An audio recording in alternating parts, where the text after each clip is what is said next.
ও আমার বাবাজিরা, আব্বা জানেরা, নওজোয়ান তরুণ যুবক ভাইয়েরা, মা ও বোনেরা, কানটি খাড়া করে শুনুন, আল্লাহর কথা কিন্তু ভুল হবে না, হবে না। আল্লাহ বলছেন ইন্না ওয়াদাল্লাহি হাক্ক, আমি আল্লাহ আমার কথা সত্য।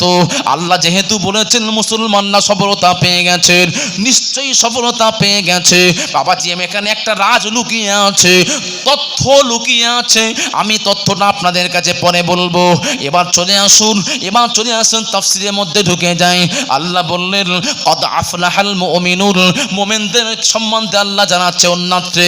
আল্লাহ বললেন ওয়ালা তাহিনু ওয়ালা তাহজানু ওয়া আনতুমুল আ'লাউনা ইন কুনতুম মুমিনিন। আল্লাহ রাব্বুল আলামিন বলছেন ওয়ালা তাহিনু, তোমরা নিরাশ হইও না, ওয়ালা তাহজানু, তোমরা চিন্তিত হইও না, ওয়া আনতুমুল আ'লাউনা ইন কুনতুম মুমিনিন, মুমিনরা সফলতা লাভ করবে, মুমিনরা সফলতা লাভ করে নিয়েছে। আল্লাহ চিন্তা করতে বারণ করছেন। ও আমার আব্বা জানেরা, মুমিনদের জন্য সফলতা আল্লাহ এতবার বললেন। আল্লাহ সফলতা না কোথায় আমরা একটু খুঁজবো, একটু যাচাই করব, আল্লাহ সফলতাটা কোথায়। এবার চলে আসুন, আল্লাহ রাব্বুল আলামিন জানাচ্ছেন, আল্লাহ বলছেন আল্লাযীনা হুম ফি সলাতিহিম খাশিউন। আল্লাহ রাব্বুল আলামিন বললেন ওই সমস্ত ব্যক্তিরা, তারাই হচ্ছে মুমিন। কারাই মুমিন? মুমিনের প্রথম বৈশিষ্ট্য হলো নামাজটা হবে অন্তরের নামাজ। আল্লাযীনা হুম ফি সলাতিহিম খাশিউন আও খায়ফুন আও সাকিনুন। তাফসীর। তাহলে বুঝুন, মুমিনদের প্রথম বৈশিষ্ট্য হলো নামাজ। নামাজ বাদ দিয়ে কিছু নয়। ও আমার আব্বা জানেরা, আবার নামাজটা ফিজিক্যাল নামাজ হলে হবে না, ফিজিক্যালের সাথে সাথে ইন্টারনাল হতে হবে। ও আমার আব্বা জানেরা, নামাজটা কেমন হবে? খায়ফুর, খোদাভীতি নামাজ। সাকিনুর মানে কি বাবাজি আমার? নতশীল ভাবে নামাজ। এক কথায় ইতমিনানি কলবিন নামাজ, হুজুরি কলবিন নামাজ পড়তে হবে। আপনি মসজিদে যাচ্ছেন, আপনার শরীরটা উপস্থিত করছেন, কিন্তু আপনার মনটা উপস্থিত করতে পারলেন না। মনটা যতক্ষণ না উপস্থিত করতে পারছেন, ততক্ষণ পর্যন্ত আপনার নামাজ আল্লাহর কাছে অ্যাকসেপ্টেড নয়। ততক্ষণ কি আল্লাহর কাছে কবুলিয়াত নয়। এই জন্য আমার নবী বলছেন লা সলাতা ইল্লা বিহুদিরি কর। আমি রাসূলুল্লাহ জানিয়ে দিলাম, তোমাদের নামাজটা আমি আল্লাহ নেব না যতক্ষণ না তোমাদের অন্তরের নামাজ হবে, যতক্ষণ না তোমাদের শরীরের সঙ্গে মনটাকে অ্যাডজাস্ট করতে পারছো, আমি আল্লাহ ওই নামাজ নেব না। বাবাজি আমার, যদি আমরা কি করছি, ওই নামাজ আমরা পড়তে যারা পাচ্ছি না, আমাদের জন্য নামাজ পড়াটাই বৃথা। আমরা নামাজি, মসজিদে যাচ্ছি, নামাজ পড়ছি, কিন্তু আমাদের ওই নামাজ হচ্ছে না যে নামাজের কথা আল্লাহ প্রথমেই বললেন যে মুমিন ব্যক্তি যে হবে তার প্রথম বৈশিষ্ট্য হলো নামাজের সঙ্গে ভয়, নামাজের সঙ্গে অন্তর। আল্লাহর সামনে দাঁড়ালে কি হবে? আল্লাহ দেখছেন, এইভাবে নামাজ পড়ো। বাবাজি আমার, জিবরাইল আমিন আলাইহিস সালাতু ওয়াস সালাম আমার রাসূলকে প্রশ্ন করেছিলেন, ইয়া রাসূলুল্লাহ, ইয়া হাবিবাল্লাহ, হুজুর আনিল ইহসান, হুজুর গো ইহসান কি জিনিসটা জানান। সেই সময় আমার নবী বললেন আনতা আবুদাল্লাহ কান্নাকা তারাহু ফাইল্লাম তাকুন তারাহু ফাইন্নাহু ইয়ারাহ। আল্লাহ রাসূল জানিয়ে দিলেন, আল্লাহ রাসূল বললেন নামাজটা এমন হবে, তুমি মনে করো আল্লাহকে তুমি দেখতে পাচ্ছ, আল্লাহকে হাজির নাজির মনে করে নামাজ পড়ো, আল্লাহকে দেখতে পাচ্ছ মনে করে নামাজ পড়ো। ফাইল্লাম তাকুন তারাহু, যদি তুমি আল্লাহকে না দেখতে পাও তাহলে তুমি মনে করো ফাইন্নাহু ইয়ারা, আল্লাহ নিশ্চয়ই তোমাকে দেখছেন। এই মনে করে তুমি যখন নামাজ পড়বে, ওই নামাজটা আল্লাহ কবুল করবে।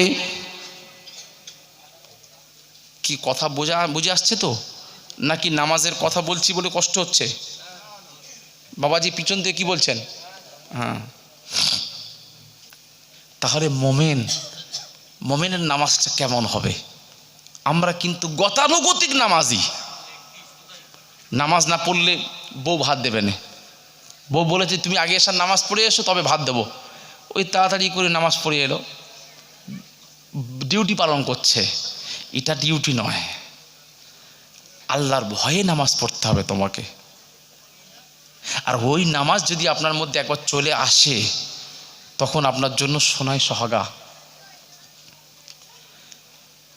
বাবাজি আমার ওই নামাজ কারা পড়েছিলেন শুনুন। ওই নামাজ নবী সাহাবীরা পড়েছিলেন। ওই নামাজ পড়েছিলেন সাহাবী শেরে খোদা আলী কাররামাল্লাহু ওয়াজহাহু। বাবাজি আমার শেরে খোদা আলী কাররামাল্লাহু ওয়াজহাহু যখন নামাজে দাঁড়িয়েছেন আলীর পায়েতে উরুতে বাবাজি আমার তীর নিক্ষেপ হয়েছে। যুদ্ধের ময়দানে তীর নিক্ষেপ হয়েছে। ওই তীরটা যখন বের করছেন আলী চিৎকার দিচ্ছেন।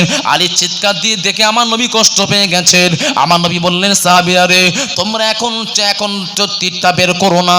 আলী সহ্য করতে পারছে না। আমি যখন মেহরাবে দাঁড়াবো, আমি যখন নামাজি অবস্থায় দাঁড়াবো, আমার পিছনে যখন আলী ইক্তেদা করবে তখন তোমাকে আমি দায়িত্ব দিলাম তুমি তাকবীরে তাহরিমা বাঁধবে না। তোমার ডিউটি হলো আলীর উরুতে তীরটা টেনে হিজড়ে বের করে নেয়া। ইয়া রাসূলুল্লাহ ইয়া হাবিবাল্লাহ হুজুর ঠিক আছে অসুবিধা নাই, আপনি যেমন বলছেন তেমন আমি করব। আমার নবী যখন নামাজে দাঁড়িয়ে গেছেন বাবাজি আমার নামাজটা ছিল জোহরের নামাজটা ছিল জোহরের নামাজ। হাদিসের ব্যাখ্যার মধ্যে হাসিয়ার মধ্যে এসেছে শেরে খোদা আলী দাঁড়িয়ে গেছেন। আলী যখন দাঁড়িয়ে গেছেন ওই সাহাবী দায়িত্ব ছিল আলীর পায়েতে তীরটা বের করে নেওয়া। ওই সাহাবীটা টেনে হিজড়ে তীরটা বের করে নিয়েছেন। তীরের জায়গাতে ক্ষত জায়গা থেকে বল করে রক্ত বের হচ্ছে। রক্ত জায়গাটা নামাজের জায়গাটা রক্তাক্ত হয়ে গেছেন। আলী টের পেলেন না। আলী যখন সালাম আসসালামু আলাইকুম রাহমাতুল্লাহ, আসসালামু আলাইকুম রাহমাতুল্লাহ সালাম ফেরানোর পরে আলী দেখছেন যে রক্তাক্ত হয়ে গেছে, কিন্তু আমার পায়ে তীর ছিল, তীরটা কোথায়? আলী খুঁজতে শুরু করলেন। বাবাজি আমার তাহলে বলুন তো নামাজের বাইরে আলী তীরটা টানছে, কষ্ট সহ্য করতে পারছেন না। নামাজের ভিতরে তীরটা বের হয়ে গেল, আলী বুঝতে পারলো না। জোরে জোরে বলুন না সুবহানাল্লাহ। কি নামাজ ছিল! আর আমি আব্দুল কাদের নামাজ পড়ছি আর সামান্য মশা কেমড়ে ধরেছে, তাই খালি আমি মারছি আর দেখছিস রক্ত খেয়ে ফেললো নামাজের মধ্যে। তবে আপনাদের এলাকার মানুষ সব ভালো, হ্যাঁ সব জায়গায় না, এটা ঠিক বলছেন না। এই বসিরহাট হুজুরের এলাকার মানুষ আপনারা ওই এদিক ওদিক তাকায়, মশাটা মারে না আর কি, দাড়ি চুলকায় অনেকে, হবে না, হাদিসে নিষেধ আছে। আপনি নামাজ পড়ছেন আল্লাহকে হাজির নাজির মনে করে, নামাজটা হলো মিআরাজুল মুমিনিন। আমার নবী এই রজবের চাঁদেতে আমার নবী উম্মতের নাজাতের জন্য নামাজ আনলেন। আমার নবী কি করলেন? নামাজ যখন নিয়ে আসছেন 50 ওয়াক্ত নামাজ নিয়ে এলেন। 50 ওয়াক্ত কমিয়ে 5 ওয়াক্ত হয়ে গেল। আল্লাহ বললেন হাবিব আপনি উম্মত ছাড়া কিছুই বোঝেন না। উম্মতের জন্য আমি আল্লাহ মিআরাজ দিয়ে দিলাম। আপনার সঙ্গে আমার যেমন মোলাকাত হয়েছে, সাক্ষাৎ হয়েছে, তারা নামাজ পড়বে। যখন নামাজ পড়তে পড়তে সাজদা করবে, ওই সাজদাটা কোনো মসজিদে করবে না। ওই নামাজটা মা ও বোনেরা যখন নামাজ পড়বে ঘরেতে যাই নামাজে সাজদা করবে না। আমি আল্লাহ জানিয়ে দিলাম তারা আমার কুদরতি পায়ের উপরে সাজদা করবে। জোরে জোরে বলুন না সুবহানাল্লাহ। আল্লাহ জানাচ্ছেন তাদের নামাজটা ওই জায় নামাজের পড়ছে না, নামাজটা মসজিদের পাথরে পড়ছে না, নামাজটা ওই সাজদাটা পড়ছে আমি আল্লাহ আমার কুদরতি পায়ের উপরে। জোরে বলুন না সুবহানাল্লাহ। আমার সঙ্গে তাদের দিদার। আর আল্লাহর সঙ্গে দিদার করতে গিয়ে যদি আমরা অন্য খেয়াল করি, এটা কি আল্লাহ পছন্দ করবে? আমি আপনাদের সামনে জলসা করছি, আপনারা আমার সামনে আছেন, আমি আপনাদের দিকে পিঠ করে পিছন করে আমি ওদিকে মুখ করে যদি জলসা করি, আপনারা কি আমার জলসা শুনবেন? বলবেন যে হুজুরকে নামিয়ে দাও, আমাদের তাবারকটা দিয়ে দাও। যত সময় যাচ্ছে লোক বেশি হচ্ছে, দেখছেন তো, তাবারকটা দিয়ে দাও। তাহলে একটা অ্যাটেনশান, একটা মনোযোগ ফিল করতে তৈরি করতে গেলে একটা সামনাসামনি কমিউনিকেশন হবে, কথাবার্তা হবে। তাহলে আল্লাহকে হাজির নাজির মনে করে আপনি নামাজ পড়ছেন, আর আপনার মন অন্যদিকে, আপনি একবার দাড়ি চুলকাচ্ছেন, একবার মশা মারছেন।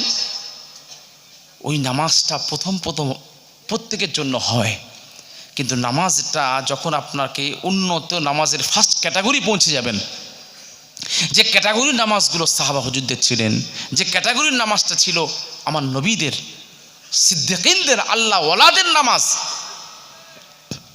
আল্লাহর ওলিদের নামাজ একবার ফলো করে দেখবেন যে তাদের নামাজ কেমন। তারা নামাজ পড়তে পড়তে চোখের পানি ফেলে।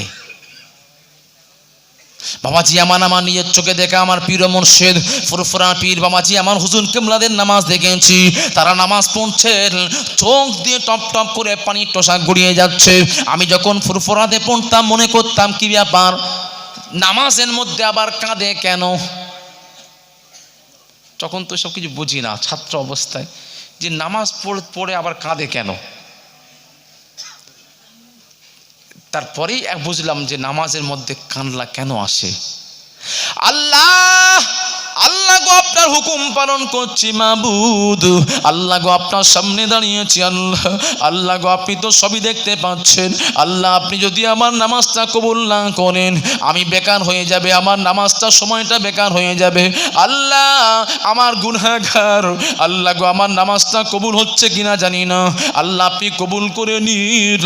আল্লাহ আপনার কাছে আমি একজন আপনার বান্দা গোলাম, আল্লাহ আপনি যদি আমাকে কবুল না করেন আমি শেষ হয়ে যাব, হালাক হয়ে যাব, ধ্বংস হয়ে যাব। আল্লাহর কাছে আজিজিয়ান কিসারি ভাবে দাঁড়িয়ে দোয়া করতে হবে, নামাজ পড়তে হবে। কেননা আল্লাহ জানিয়ে দিয়েছেন, আল্লাহ বললেন কুমু লিল্লাহি কানিতিন।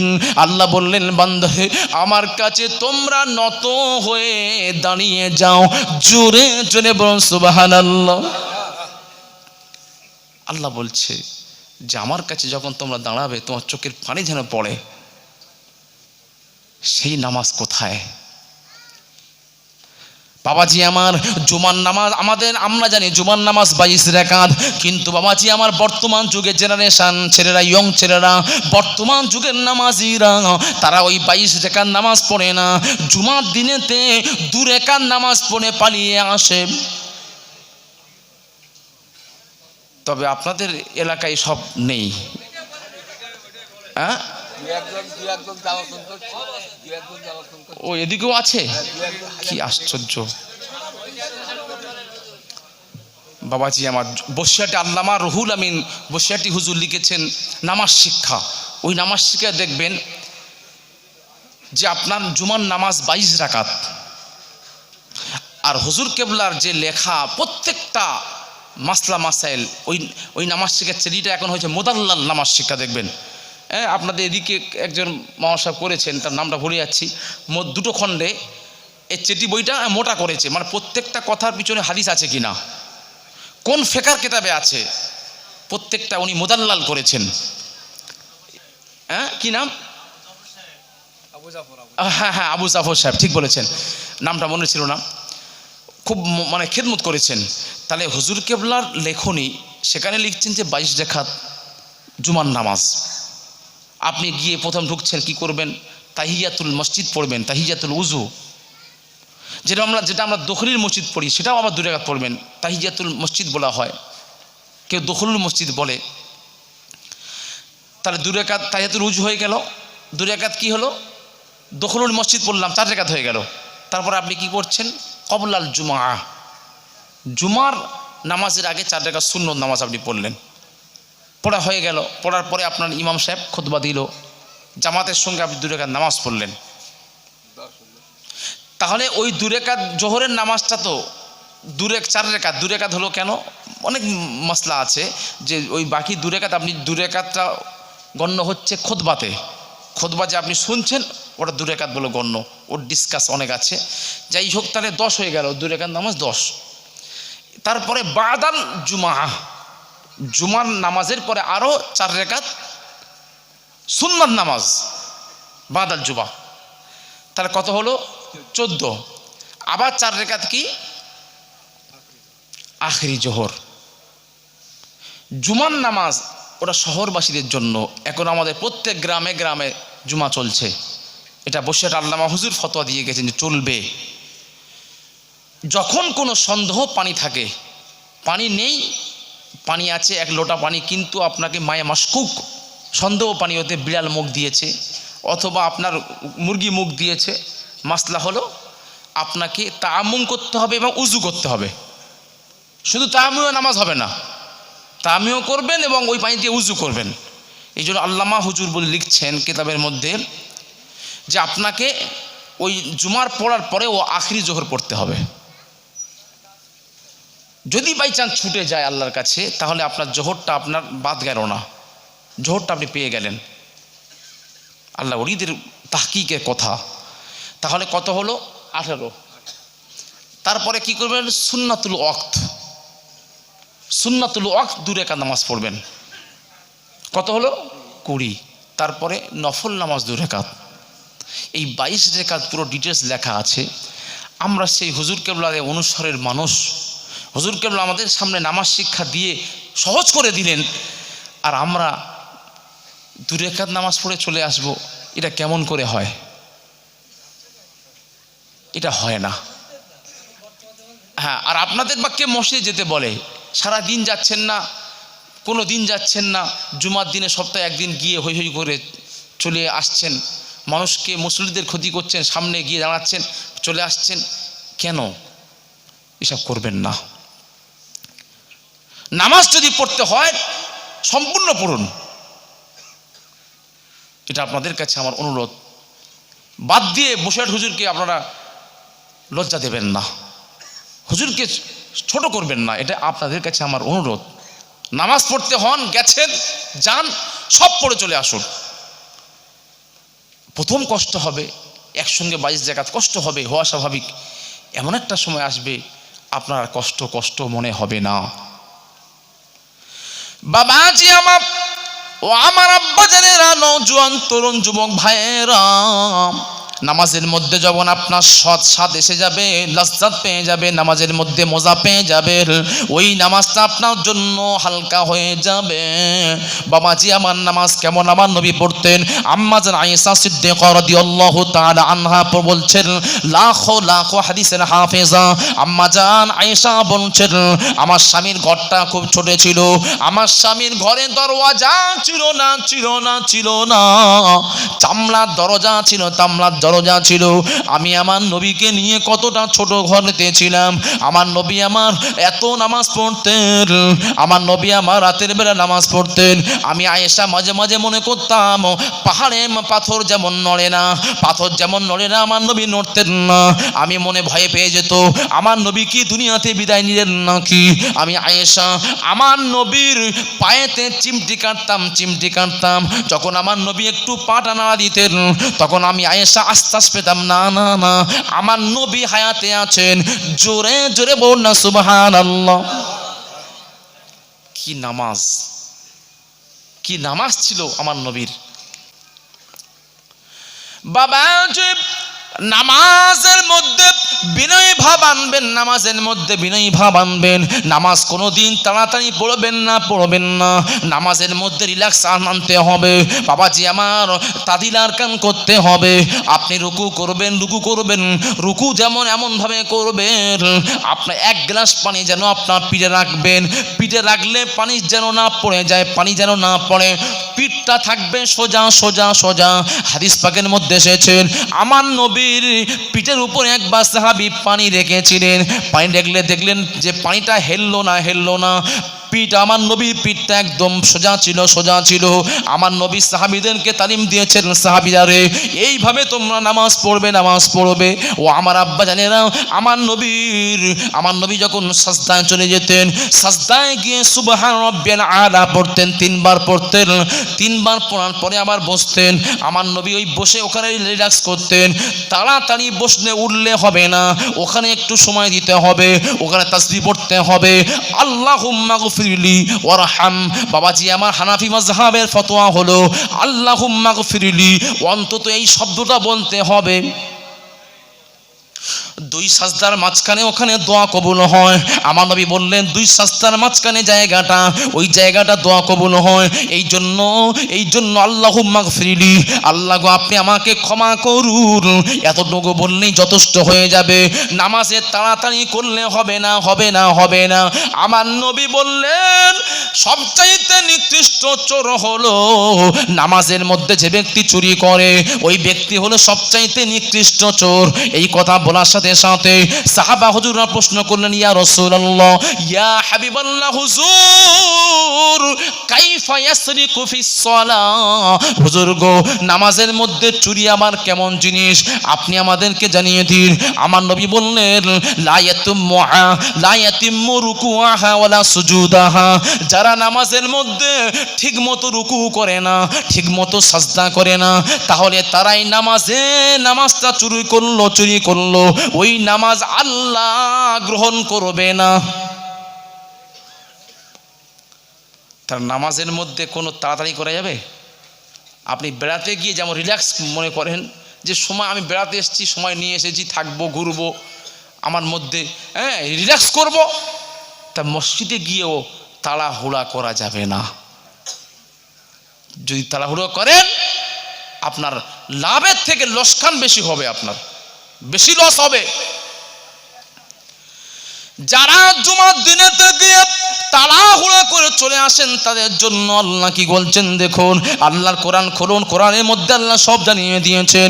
আল্লাহ বললেন, আল্লাহ রাব্বুল আলামিন জানালেন, ফাওয়াইলুল লিল মুসাল্লিন আল্লাযীনা হুম ফি সালাহ আল্লাযীনা হুম আন সালাতিহিম সাহুন আল্লাযীনা হুম ইরাউন।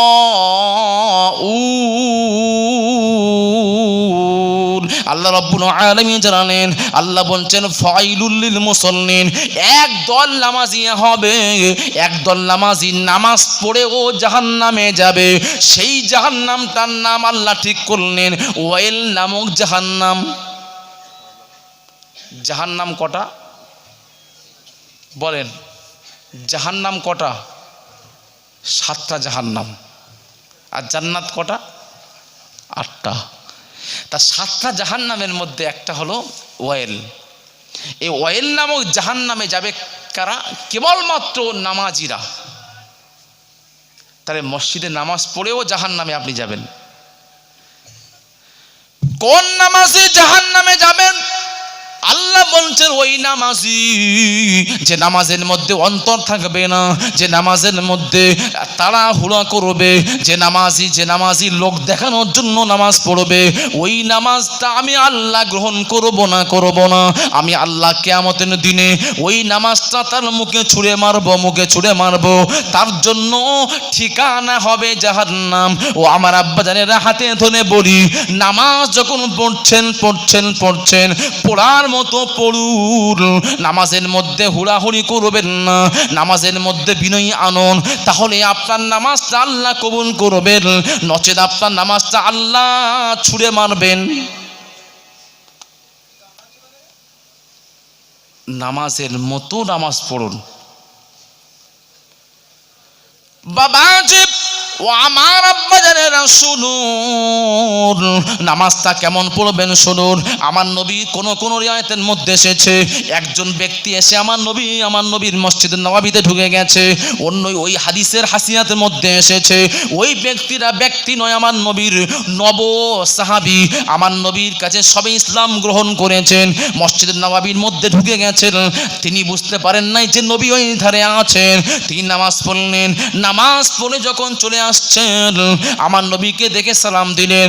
আমার নবী সালামের উত্তর দিলেন। আমার নবী বললেন, সল্লি ফাইন্নাকা লাম তুসাল্লি, যাও সাহাবী চলে যাও, তুমি নামাজ পড়ো, তোমার নামাজ হয়নি। আবার সাহাবী নামাজ পড়লেন। নামাজ পড়ার পরে আমার চলে আসছেন। আমার নবী বললেন সল্লি, আমরের সিগা। আমার নবী হুকুম দিলেন সল্লি, তুমি নামাজ পড়ো। ফাইন্নাকা লাম তুসাল্লি, তোমার নামাজ হয়নি। এই করে তিনবার রিপিট করালেন। তিনবার পড়ার পরে যখন বললেন হয়নি, সেই ব্যক্তি আমার নবীর দুটো হাত জড়িয়ে ধরে কান্নাকান্নি করছেন, ইয়া রাসূলুল্লাহ, ইয়া হাবিবাল্লাহ, হুজুর এর থেকে ভালো আমি তো জানি না কেমন করে নামাজ পড়বো, হুজুর গো আপনি আল্লিমনি, আপনি আমাকে শিক্ষা দিন, শিক্ষা দিন। সেই সময় আমার নবী প্র্যাকটিক্যাল বাবাজি আমার হাতে কলমে দেখিয়ে দিলেন। আমার নবী নামাজ পড়ছেন, সাহাবা হুজুর দেখছেন। দেখার পরে আমার নবী আরো দু চারজন সাহাবীকে ডাকলেন, ডেকে বললেন, সল্লু কামা রাওয়াইতুমুনি উসাল্লি, আমি রাসূলুল্লাহ জানিয়ে দিলাম, আমাকে যেমন ভাবে তোমরা নামাজ পড়তে দেখেছো সেইভাবেই তোমরা নামাজ পড়বে। জোরে জোরে বলুন না সুবহানাল্লাহ।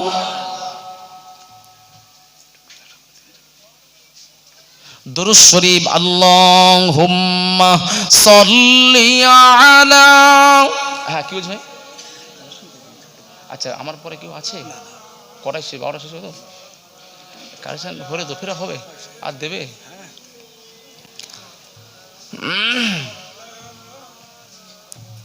जिंदगी वो है जो यादें नबी में कटे। हाय रे हाय বাবাজি, আমার জীবন তো ওটাই যেটা নবীর মোহাব্বতে কাটে। আমাদের জীবনটা কেমন কাটছে দেখুন। জীবন, কবি বলছেন, জীবন তো ওটাই যেটা নবীর মোহাব্বতে কেটে যায়, অতিবাহিত হয়। मौत वो है जो मदीने में जाकर मिले। মৃত্যু তো ওটাই যেটা মদিনাতে গিয়ে হয়। ও আমার আব্বা জানে রাত আশিকে রাসূলের চোখে শুধু মদিনা মদিনা মদিনা মদিনা কেন বলে, সোনার মদিনা কেন বলা হয়? আমার নবীর একটা হাদিস আছেন, আমার নবী বললেন, মদিনাতে যারা ইন্তেকাল করবেন, আমার সমস্ত উম্মাতিদের মধ্যে থেকে মদিনাতে যারা ইন্তেকাল করবেন, মদিনাবাসীদের জন্য আমি রাসূলুল্লাহ সর্বপ্রথমেই সুপারিশ করব। জোরে জোরে বল সুবহানাল্লাহ। এই জন্য আশিকে রাসূলের চোখে মদিনা মদিনা। বাবাজি আমার বলছেন, মौत वो है जो मदीने में जाकर मिले, जिस पे मौला कि इतना करम है इसे, जिस पे मौला कि इतना करम है इसे, फिर किसी की इनायत नहीं चाहिए।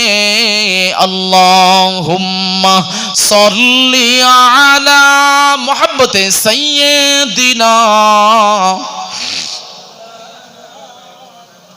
وعلى آله سيدنا।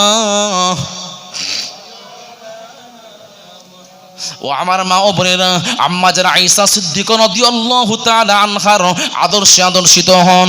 আম্মা জান কোন আম্মা জান ছিলেন দেখুন, যিনি লাখো লাখো হাদিসের হাফেজা। আমার নবীর ওফাতের পরেও, আমার নবীর ওফাতের পরে সাহাবারা মাসলা মাসাইল জানতেন। আম্মা জান ফরজ ভালো জানতেন, সাহাবা হুজুরদের ফরজ করে দিতেন। বাবাজি আমার আম্মা জান আমার নবীর ওফাতের পরে আম্মা জানের কাছ থেকে দূর থেকে ইয়ামান থেকে একজন সাহাবী এসে বললেন, আম্মা জান আমার নবীর জীবনটা বলুন। আমার নবী দিনের প্রকাশ্যে যা কিছু করতেন আমরা অনেকেই দেখেছি। রাতের অন্ধকারে কি ব্যবহার করতেন আপনাদের সামনে আমি তো জানি না। আম্মা জান আপনার কাছে জানতে এসেছি, বলুন। সেই সময় আম্মা জান বললেন, তোমরা কি জানো না, সাহাবীরা জানো না, কানা খুলকুল কোরআন, পুরো কোরআনটাই হলো নবীর আদর্শ। জোরে জোরে বলুন না সুবহানাল্লাহ। কাইফা খলুক রাসূল সাল্লাল্লাহু আলাইহি ওয়াসাল্লাম। আবার একদল সাহাবীরা প্রশ্ন করলেন, হুজুর গো আমার নবীর চরিত্র কেমন ছিল বলুন। বাবাজি আমার আম্মাজান বললেন সূরাতুল মুমিনুনের এই 10টা আয়াত তেলাওয়াত করে আম্মাজান বললেন একজন মুমিনের 7টা বৈশিষ্ট্য থাকতে হবে। আমি আম্মাজান আমি আমার স্বামী বিশ্ব নবী রাহমাতুল লিল আলামিনকে জ্বলন্ত প্রমাণ হিসেবে দেখেছি। আমার নবীর মধ্যে এই 7টা গুণ ছিল। জোরে জোরে বলুন না সুবহানাল্লাহ। ও আমার মা ও বোনেরা কান্তি খানা করে শুরুর আম্মাজান আয়েশা সিদ্দিকা রাদিয়াল্লাহু তাআলা আনহা ছিলেন সমস্ত নবীর বিবিদের থেকে সুশ্রী মেয়ে ছেলে, খুব সুন্দর দেখতে, খুব ভালো দেখতে, এবং কম বয়সী মেয়ে ছেলে, কুমারী স্ত্রী ছিলেন আমার নবীর। যতগুলো বিবি ছিলেন তার মধ্যে কুমারী বিবি ছিলেন একমাত্র আম্মাজান আয়েশা। আম্মাজান আয়েশা আমার নবী 3 দিনের জন্য দিনের দাওয়াত দিতে গেছেন। আম্মাজানের বাড়িতে আমার নবীর পালা ছিল। আম্মাজানকে বলে গেলেন, ও আমার বিবি গো, আমার বাড়িতে তেমন কিছু খাবার নাই, অল্প জব আছে, এই জবটা আমি তোমাকে দিয়ে যাচ্ছি। এই জবগুলো তুমি ভালো করে যাতায় পিষে টিকরি করে তুমি দিন অতিবাহিত করবে। 3 দিন পরে আমি আসবো। আম্মাজান বললেন ঠিক আছে হুজুর। এইভাবে করে বিদায় দিলেন। 3 দিন পরে যখন এলেন আমার নবী বললেন, ইয়া আয়েশাতুল হুমারা, হে আমার লাল টুকটুক বিবি আয়েশা কোথায় আছো, এসো। আম্মাজান লাব্বাইকা ওয়া সা'দাইকা ইয়া রাসূলুল্লাহ। আম্মাজান লাব্বাইকা, হাজির আছি বলে আমার নবীর সামনে গেছেন। আমার নবী বললেন, ও আমার বিবি গো, আমার ক্ষুধা লেগে গেছে, বাড়িতে কিছু খাবার আছে নাকি? এই কথা যখন বলেছেন আম্মাজানের চোখ দিয়ে টপ টপ করে পানির টোসা গড়িয়ে যায়।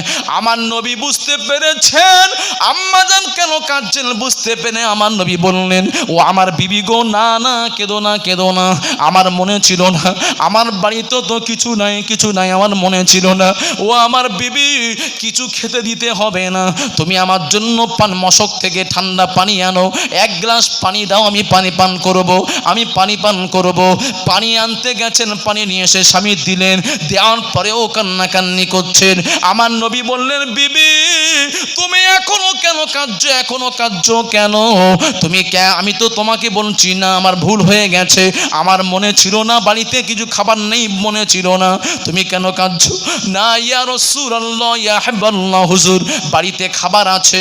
ওই পোল্লাটা নিয়ে, যে পোল্লাটা আমার নবী 3 দিন আগে দিয়ে গিয়েছিল, ওই পোল্লাটা নিয়ে আমার নবীর হাতে তুলে দিলেন। আমার নবী দেখে আশ্চর্য হয়ে গেলেন।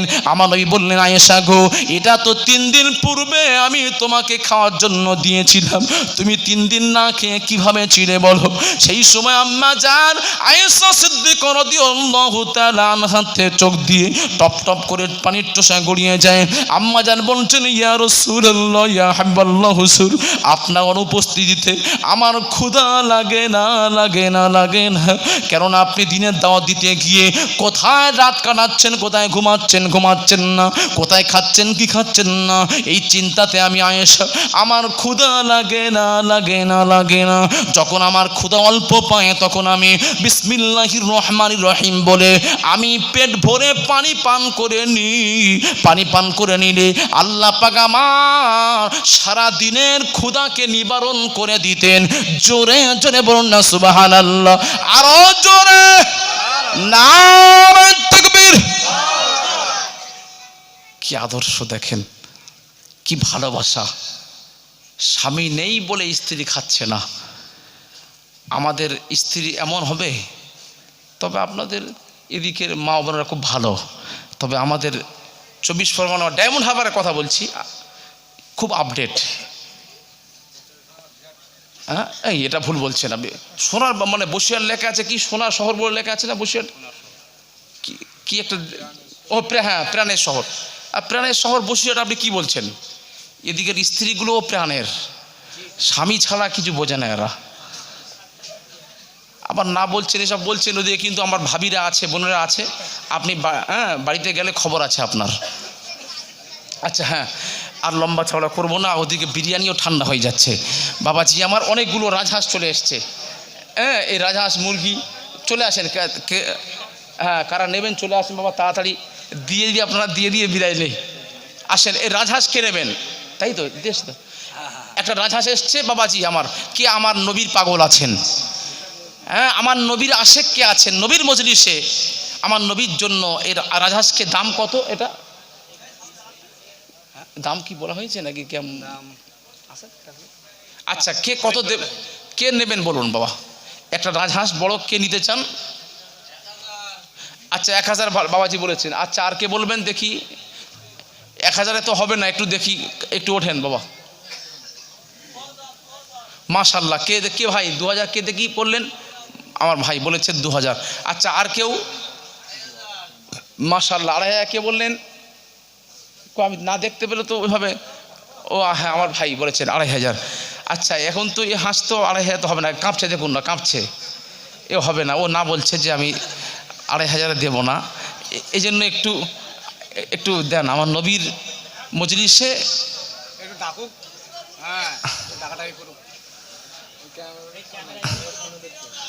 হ্যাঁ, আমার মা বোনেরা ওদিক থেকে আবার যদি কিছু বলে দেয় ভালো হয়। 3000। ও মাশাল্লাহ 3000। হ্যাঁ হ্যাঁ 3000। কে ভাই বললেন 3000? আচ্ছা তাহলে 3000 দেওয়া হবে নাকি? আর উঠবে? ও উঠবে না? আচ্ছা আচ্ছা হ্যাঁ, একটু দেখু ভাই, একটু সময়ের দিকে লক্ষ্য রেখে একটু তাড়াতাড়ি বলেন।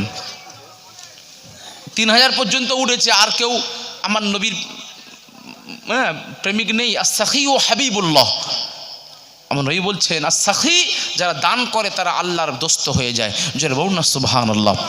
এটা আগামী বছরের জন্য মেহমানদারির জন্য দিচ্ছেন। ইসারে সবের আপনারা আসবেন, আপনাদের মেহমানদারির জন্য দিচ্ছেন পয়সা। এ দান কিন্তু বেকার যাবে না। এই জন্য আপনাদের কাছে আমি বলছি একটু বলেন। 3000 পর্যন্ত উঠেছে, কিন্তু এ তো আমি আশা করছি যে 5000 তো মিনিমাম কথা, মিনিমাম 5000।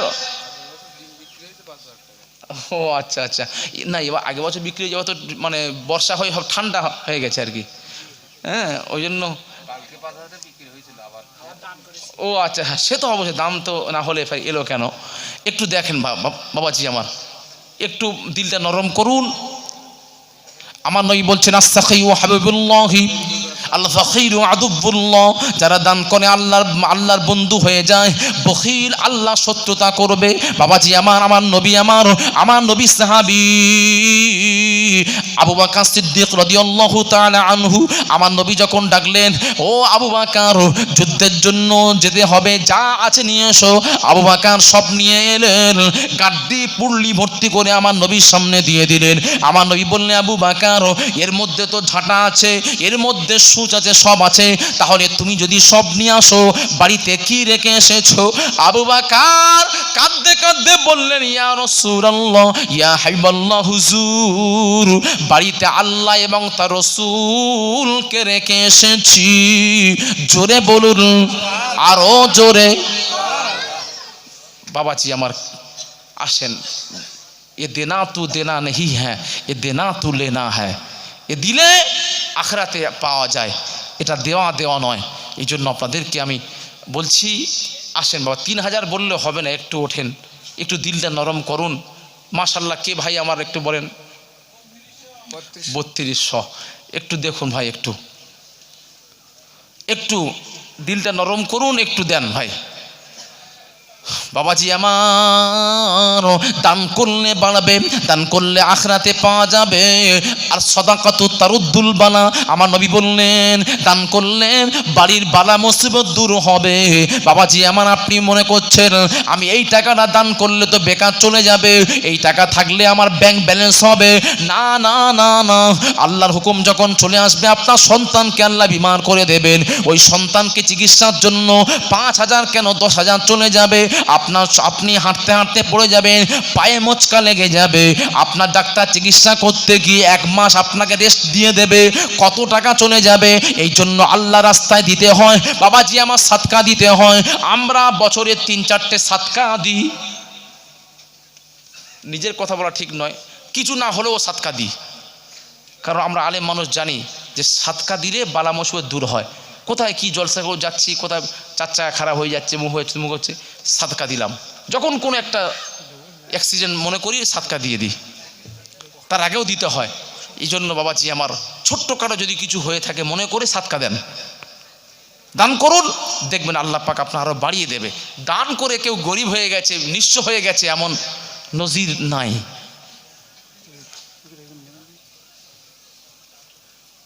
বাবু সর্দার লেখা আছে বাবু। আচ্ছা, চায়ের কাপ সব মানে যারা মানে চা খায় নাকি? আচ্ছা, মাহফিলের চায়ের কাপ সব যত লাগে আমার এই বাবু ভাই দেবেন। জোরে বলুন না জিন্দাবাদ, জোরে বলুন না মারহাবা। আচ্ছা, এটা কি জামাই রসুল গাজী? জামাই রবুল গাজী, জামাই জামাই হয়ে গেল নাকি? ও যে নতুন নাম শুনলাম। ও হ্যাঁ, তাই বলুন। হ্যাঁ, আমি তাই ভাবছি, বলি জামাই কি নাম, এখানে জামাই। হ্যাঁ, ওর নাম হচ্ছে রবুল গাজী। হ্যাঁ হ্যাঁ, আচ্ছা, চা চিনি আদা, মানে চাও দেবে, চিনি দেবে, আদা দেবে, সব দেবে মোটামুটি। মাশাআল্লাহ, জোরে বলুন না জিন্দাবাদ, নারে তাকবীর। আয় রব্বুল আলামিন, আমার গ্রামের ভাইয়েরা পিছিয়ে আছে বলে জামাই আগিয়ে এলো। জামাই রবি